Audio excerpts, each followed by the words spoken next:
Buenos días, soy el profesor Washington Ochoa González, docente del área de Ciencia y Tecnología.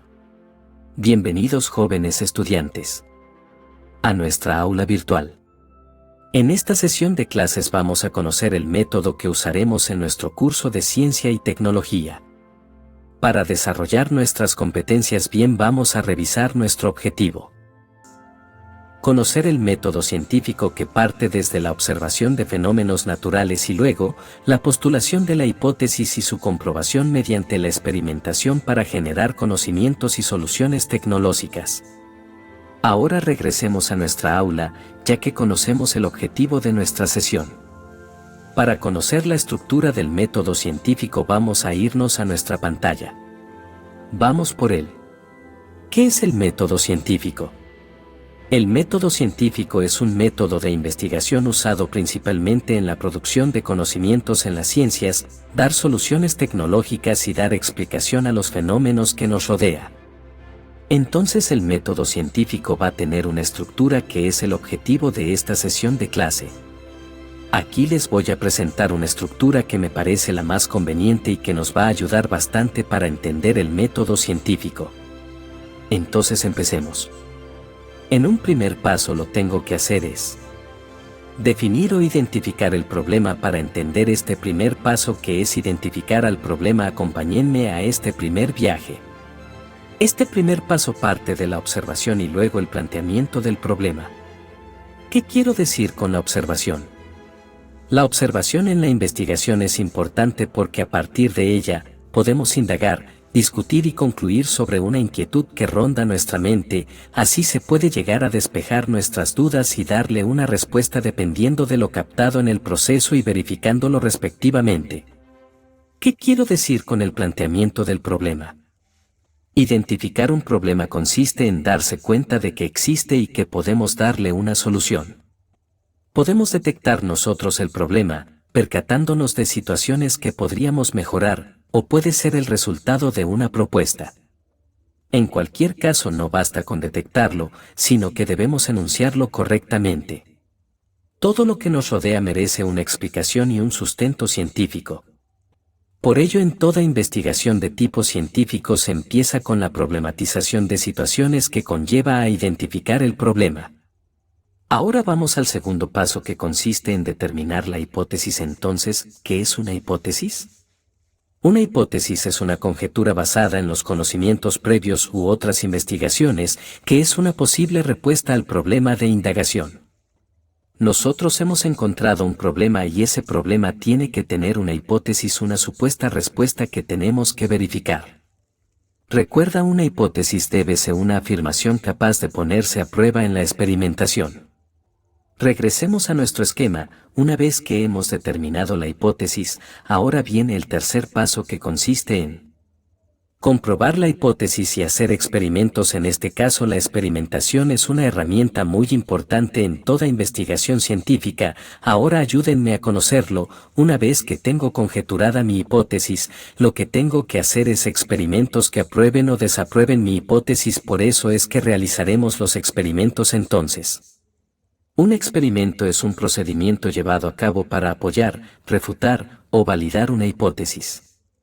En la hipótesis se plantea claramente la idea o ideas que el investigador tiene acerca del fenómeno que está estudiando. Ahora vayamos a nuestra estructura. El cuarto paso es organizar y analizar los datos después de esta experimentación, y esta organización y análisis de datos tiene que ser bajo la observación con los pasos del método científico. Entonces ahora, ¿qué es eso de organizar y analizar después de un experimento? Acompáñenme a conocerlo. Organizar y analizar los datos después de una experimentación comprende el empleo de instrumentos y de diversas técnicas para obtener los datos fiables, que deben ser organizados de tal forma que se puedan emplear para comprobar o refutar la hipótesis, así como recurrir a la fuente de información que les permitan comprender mejor el fenómeno que vienen estudiando. Registrar los datos o información. Por otro lado, comprende recopilar datos cualitativos o cuantitativos de la indagación, los cuales serán clasificados, organizados y representados en tablas gráficos y entre otros, de tal manera que se facilite su análisis e interpretación. Ahora regresemos a nuestra estructura. Una vez que hemos analizado y organizado nuestros datos, estos nos dirán que si los experimentos apoyan o no a la hipótesis que nos hemos planteado. Por aquello pues se nos puede presentar un caso si los experimentos apoyan a la hipótesis o no la apoyan a la investigación que se está realizando. Si no apoyan, podemos decir que falló el experimento. Puede ser que sí o no, simplemente nos hemos equivocado en un paso. Entonces, ¿qué tenemos que hacer? Hacer nuevos experimentos. Estos nuevos experimentos nos obligan a reorganizar y analizar los datos otra vez, y al observar los datos de los experimentos requeridos que hemos hecho apoyan a la hipótesis. Si otra vez no apoyan, volvemos a realizar otra vez un nuevo experimento. Entonces, si los experimentos que estamos desarrollando no están de acuerdo a las características a lo que hemos predeterminado, eso quiere decir que haya error en el planteamiento de la hipótesis. Entonces tenemos que replantear la hipótesis y hacer otra vez la comprobación de la hipótesis mediante experimentos, analizar los datos y después de estos datos ver si los experimentos realizados apoyan o no a la hipótesis. No se preocupen. Esto podría ser un círculo en la que tal vez vamos a lidiar, pero tranquilos, eso es normal y no piensen que están haciendo mala ciencia. Por ejemplo, Thomas Edison inventó la bombilla o el foco, no le salió a la primera, sino que realizó más de 1000 intentos hasta el punto que uno de sus discípulos le preguntó el por qué insistía en construir una bombilla si ya tenía 1000 fracasos, y Edison le respondió que no son fracasos, sino que aprendió 1000 formas de no hacer una bombilla. Una vez que hemos hecho los ajustes en la experimentación en forma adecuada y también en la hipótesis, entonces seguimos con los pasos de comprobar con la experimentación que después de haber organizado y analizado los datos vemos que los experimentos si apoyan. Entonces, si apoyan esto, entonces está bien, eso quiere decir que hemos hecho un buen experimento. Y si apoyan nuestra hipótesis, lo que viene es sacar conclusiones. Entonces, ¿qué es eso de sacar conclusiones? Entonces ayúdenme a conocer. Sacar conclusiones comprende la reflexión sobre el proceso de indagación y sus conclusiones, así como el empleo de diferentes medios para darlos a conocer.